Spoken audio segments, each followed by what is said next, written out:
The cowboy found the girl just before sunset, wandering alone near the edge of a dry creek bed in the New Mexico territory.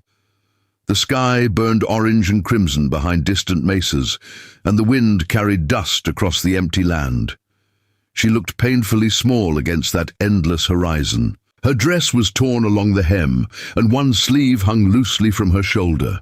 Dirt smudged her cheeks, and her small hands were scratched from brush and stone. Fear shadowed her wide, dark eyes. She could not have been older than 7. His horse slowed instinctively, sensing something unusual ahead. The cowboy narrowed his gaze, scanning the area for signs of ambush or trouble. The frontier taught men to expect traps where innocence appeared alone. Yet the child stood still, trembling, not hiding. He slid carefully from the saddle, boots pressing into dry sand. He kept his hands visible and moved slowly, lowering himself to one knee to appear less threatening. His voice, rough from years of dust and silence, softened unexpectedly. "You lost, little one?" he asked gently. She did not answer. Her eyes studied him as if measuring danger against desperation. The wind tugged at her hair, tangling dark strands across her face. When she finally gave the slightest nod, it was barely noticeable, like hope itself was fragile. He glanced around again. No campfire smoke curled into the air. No riders searched the horizon. No wagon tracks marked the earth nearby. The plains stretched empty and unforgiving in every direction, swallowing sound and movement alike. Coyotes began to howl in the distance, their cries echoing against rocky ridges. Night approached quickly in that country. Temperatures would drop sharply once the sun disappeared. Leaving her there was not an option any decent man could consider.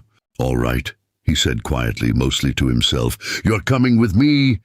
He stepped closer and extended his hands slowly.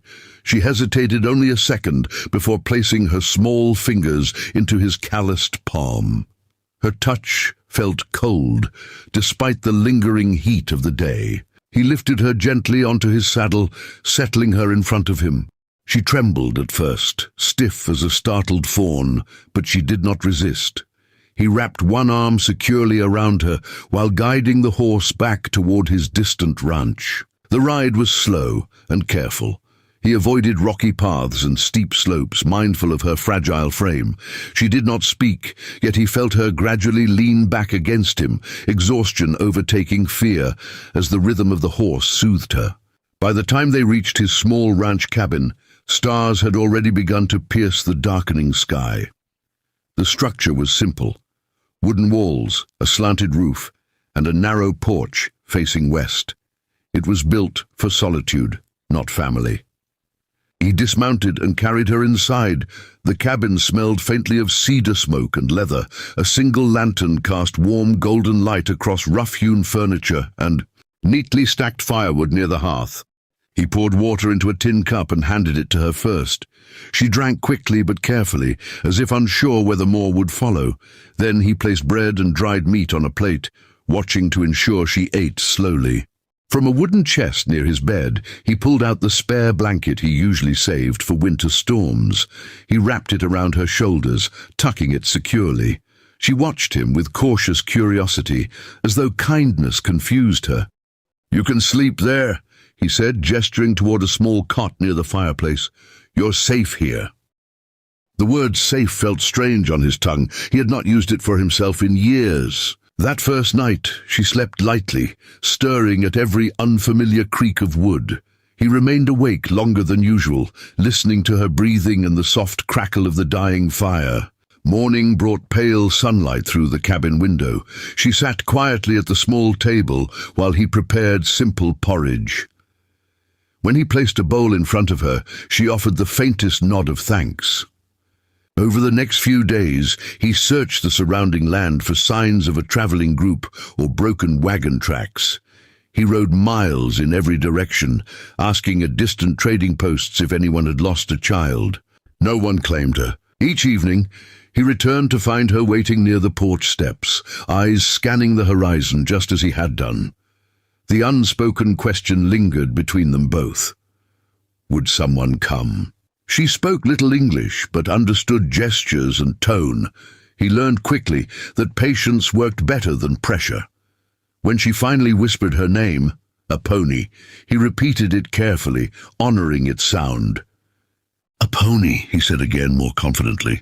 A faint smile touched her lips for the first time.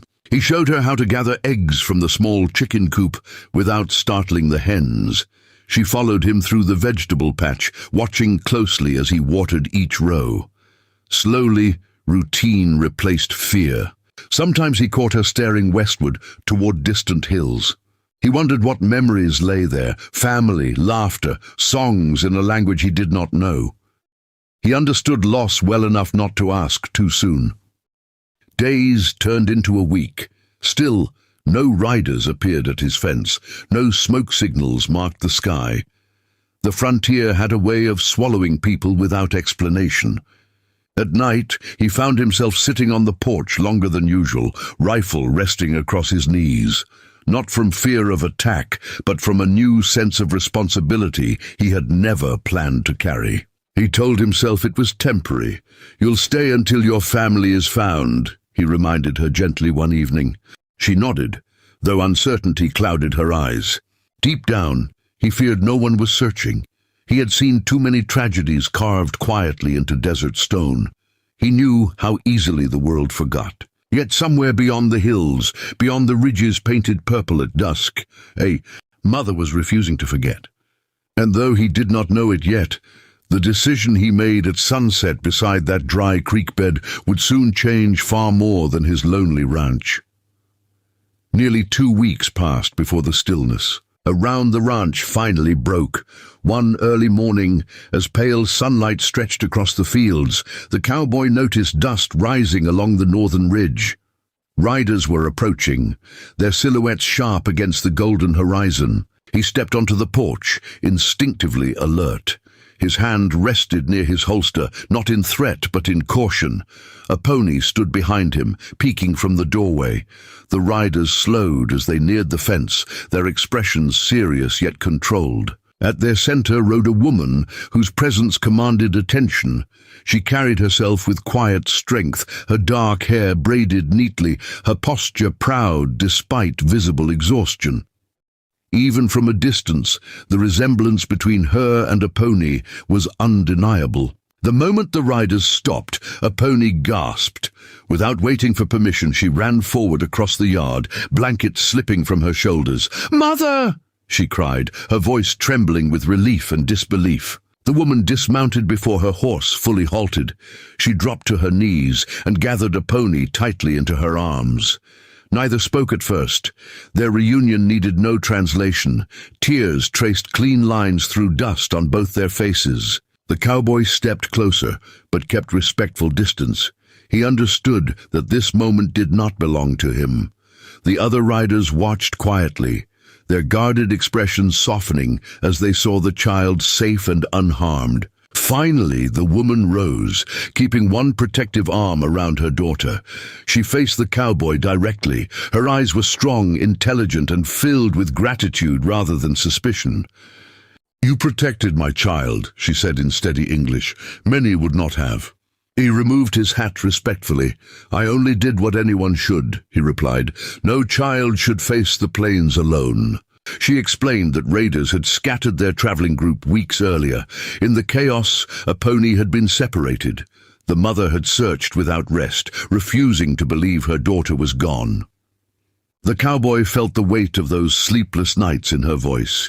He imagined her riding across harsh terrain, calling her daughter's name into empty valleys, clinging to hope when logic might have failed. A pony clutched her mother's hand, but kept glancing back at the cabin. The cowboy noticed and felt an unexpected tightness in his chest.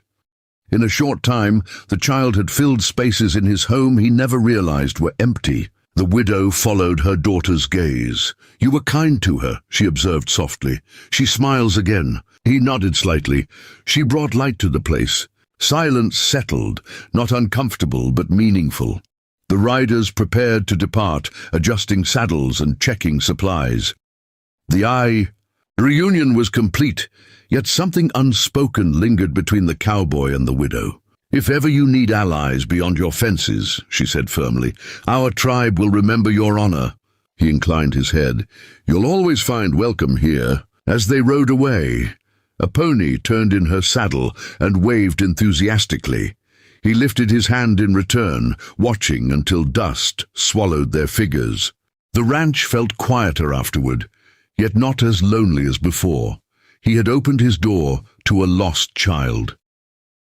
In doing so, he had gained something unexpected: connection, respect, and perhaps the beginning of a future not entirely solitary.